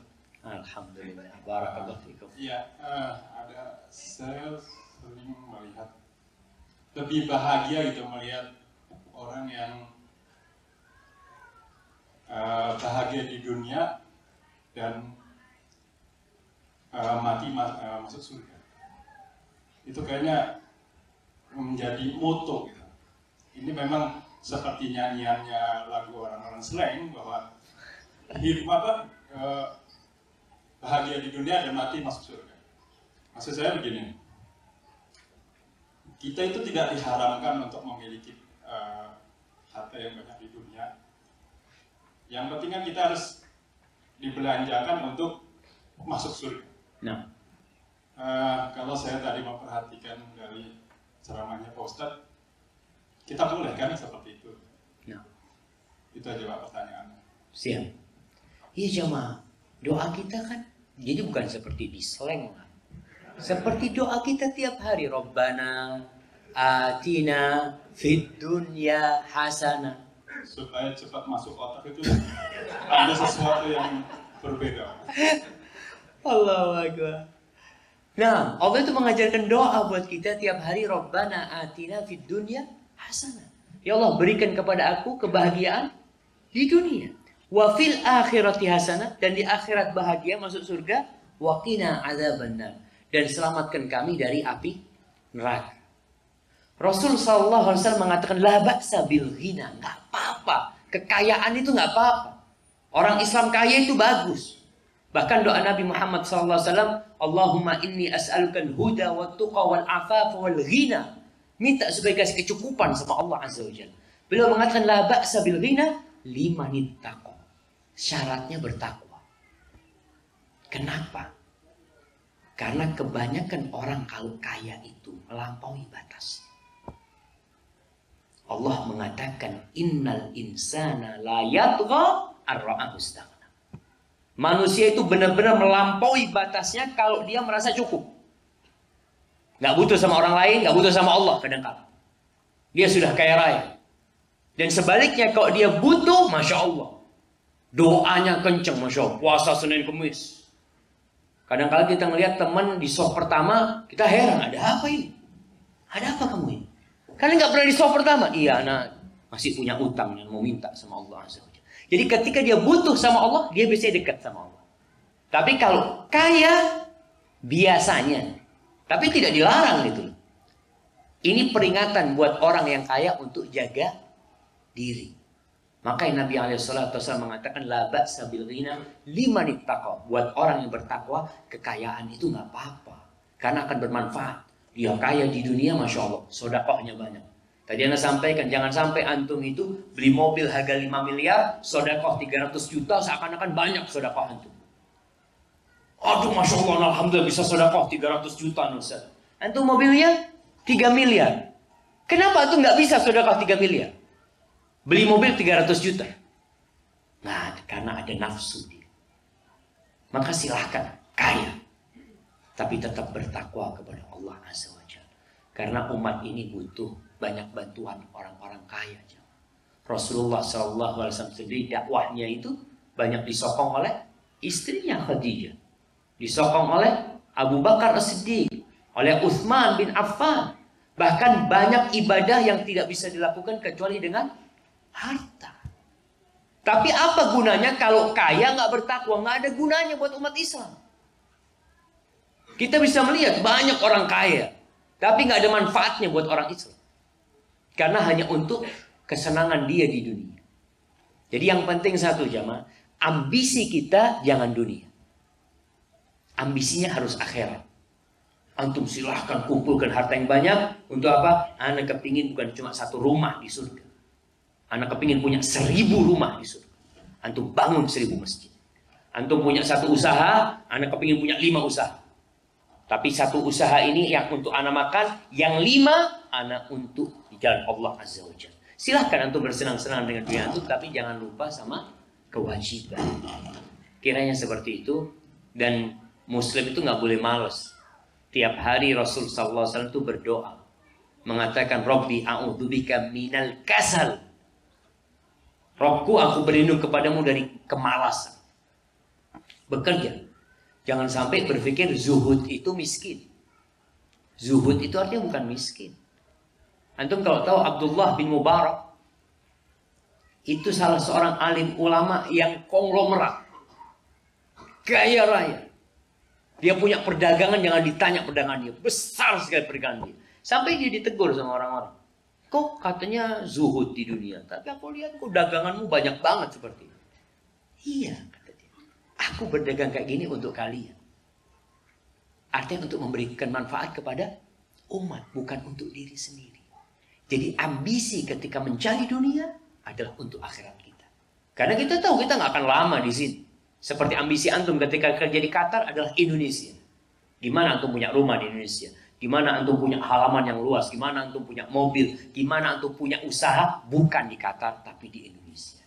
Kiranya seperti itu. Allahu a'lam. Kita masuk ke pertanyaan melalui WhatsApp. Assalamualaikum ya Ustaz. Karena sungguh mencintai Ustaz. Dan semoga Allah selalu melimpahkan kesehatan dan keselamatan dunia dan akhirat bagi Ustaz dan keluarga. Ustaz, Ana mau tanya.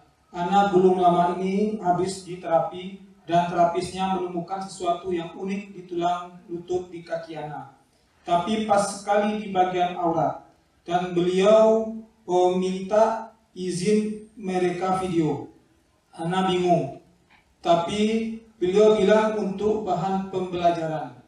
Dan Ana mengiyakan karena Ana pikir akan menjadi sesuatu yang bermanfaat. Tapi Ana takut kalau itu jadi dosa jariah bagi Ana. Muka Ana enggak disorot sista, tapi Allah kan tahu siapa yang punya lutut itu. Mohon penjelasan Ustaz. Jazakumullah khairan. Masya Allah jemaah. Ahabbakallah fima ahbabtani fihi. Berkaitan dengan aurat ya.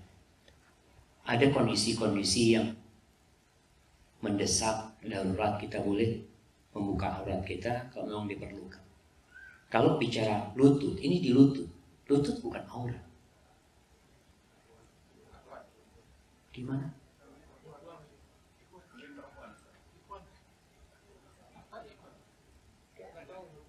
Nggak tahu.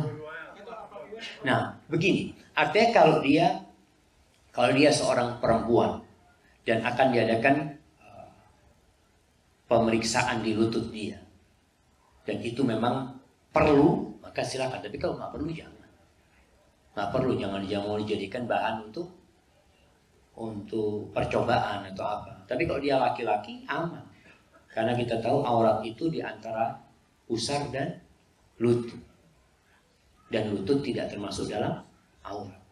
Hadis yang mengatakan ar-rukbatu aurat tidak sahih. Jadi antara lutut dengan pusar itulah aurat. Tapi kalau dia perempuan, maka lebih baik janganlah.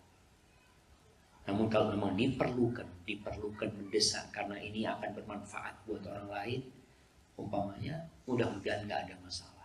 Hadza wallahu a'lam bishawab. Masuk pertanyaan kedua, tadi Ustaz mengatakan ziarah kubur tidak ada hubungan dengan keluarga. Jadi wajibkah anak berziarah langsung ke makam orang tua? Berdoa selalu setiap hari kami doakan.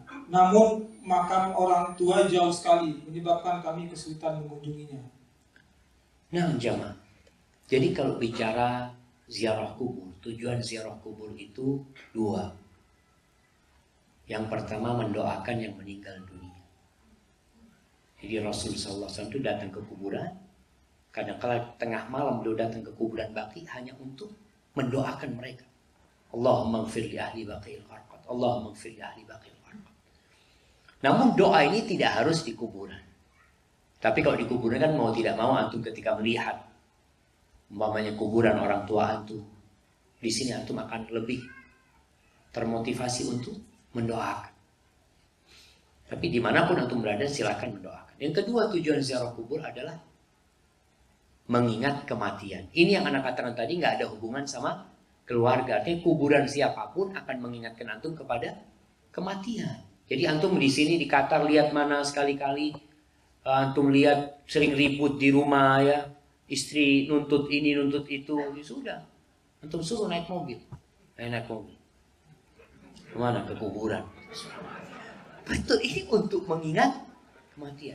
Jadi kalau bicara antum tempat yang jauh umpamanya, kuburan orang tua antum jauh dan tidak bisa dijangkau, ya antum terus doakan dia, tidak harus datang ke kuburannya. Karena yang dibutuhkan orang tua adalah doa kita. Tapi kalau sekali-kali kita berangkat umpamanya pulang kampung, ziarah ke kuburan orang tua, ya sempatkan untuk ziarah. Karena sejatinya jemaah, ada sebuah hadis yang menyebutkan orang itu kalau ziarah kubur dan yang dikubur itu kenal ketika hidup di dunia, akan kenal ketika kita ziarah kubur. Dan dia akan menjawab salam kita tatkala kita mengucapkan salam kepada dia. Hadza wallahu a'lam bishawab. Selanjutnya dipersilakan ibu-ibu kalau ada yang masih ada pertanyaan.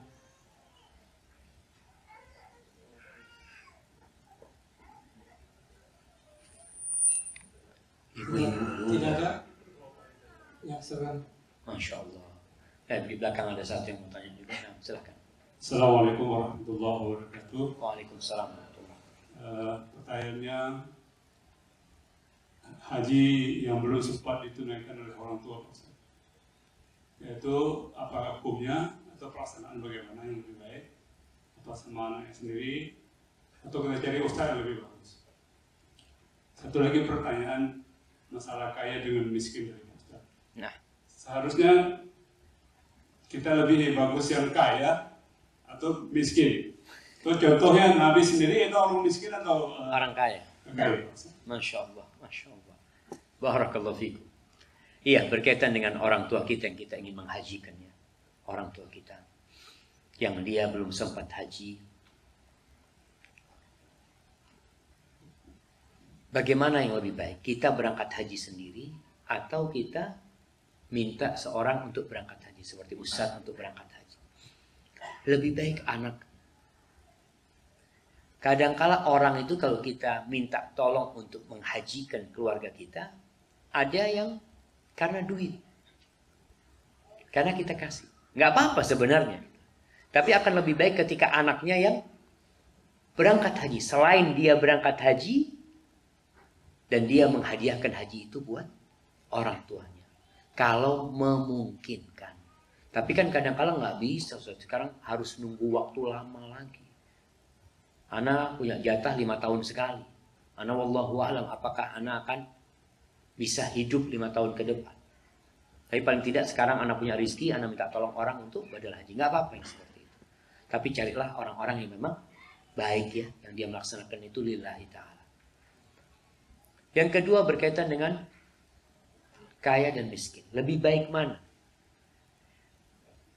Para ulama membahas antara al-ghani asyakir wal faqir as-sabir.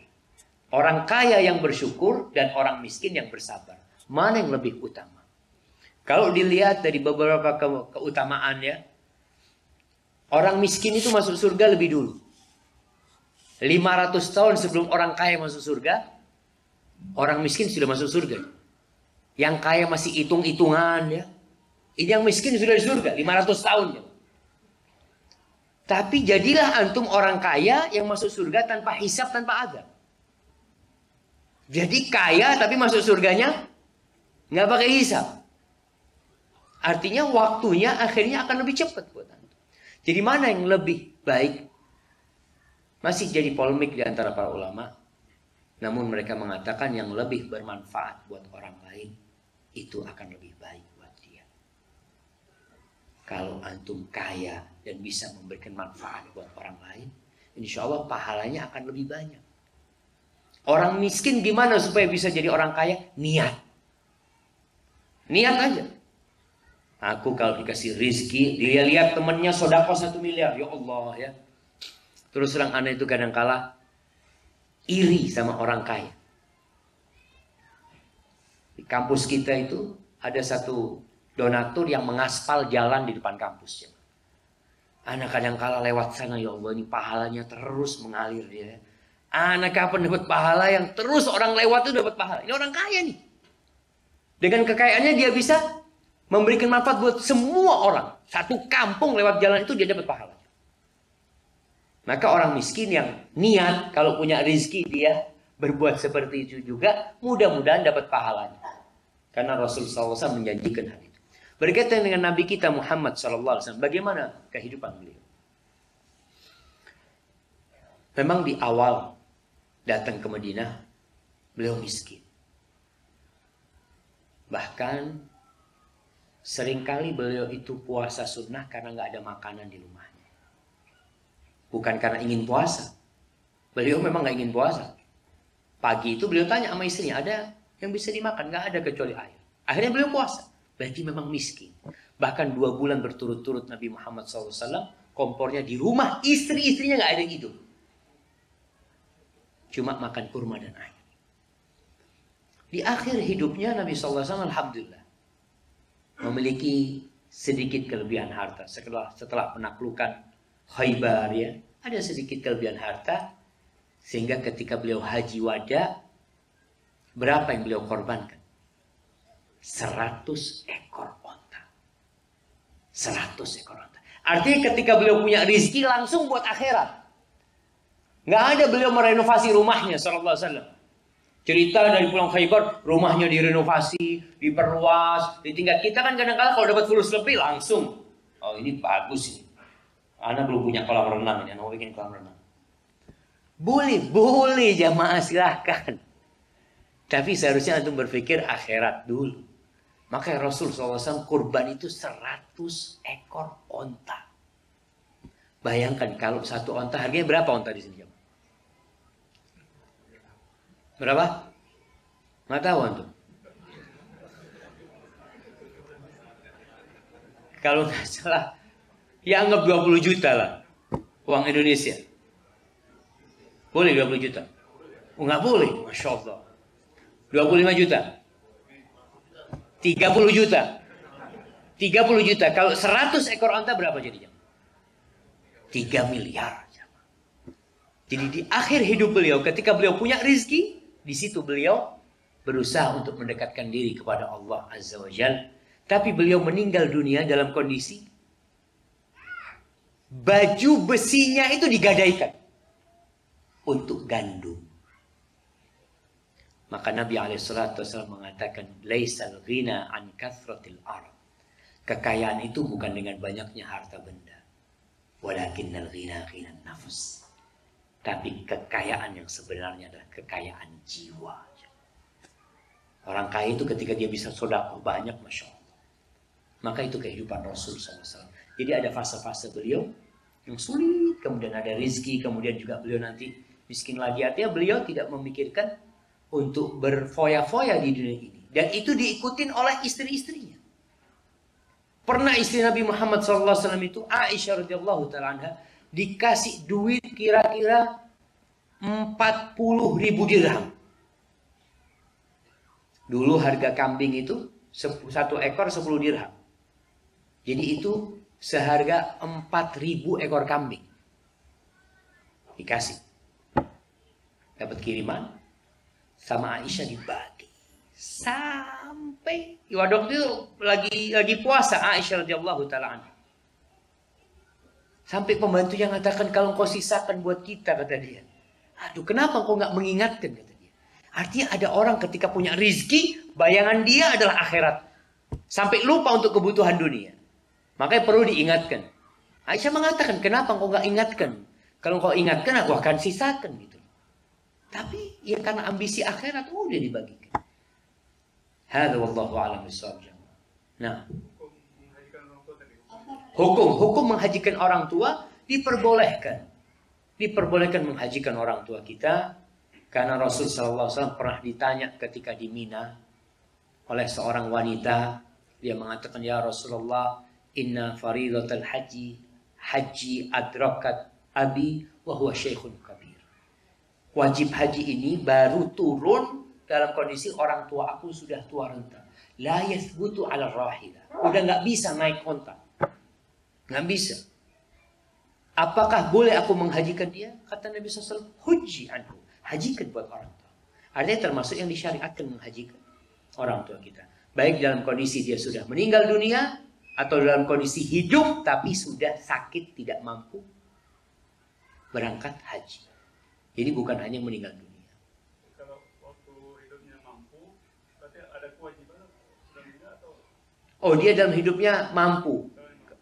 Tapi dia nggak berangkat haji. Sejatinya, pokoknya dia itu mati dalam kondisi belum melaksanakan haji. Mati dalam kondisi belum melaksanakan haji. Artinya, ya waktu itu mungkin dia mampu tapi nggak berangkat. Atau dia memang nggak mampu, itu diperbolehkan. Tapi kalau masih hidup, sehat, tapi nggak mampu berangkat karena faktor dana, maka kita tidak boleh menghajikan. Kalau sudah meninggal selesai, boleh. Artinya kalau sudah meninggal dunia, kondisi dia itu mampu atau tidak mampu di masa hidupnya, itu tidak menjadi ukuran. Karena Rasul SAW menjelaskan, hajikan dia. Hajikan dia. Hadza wallahu a'lam. Nah, ada ibu-ibu.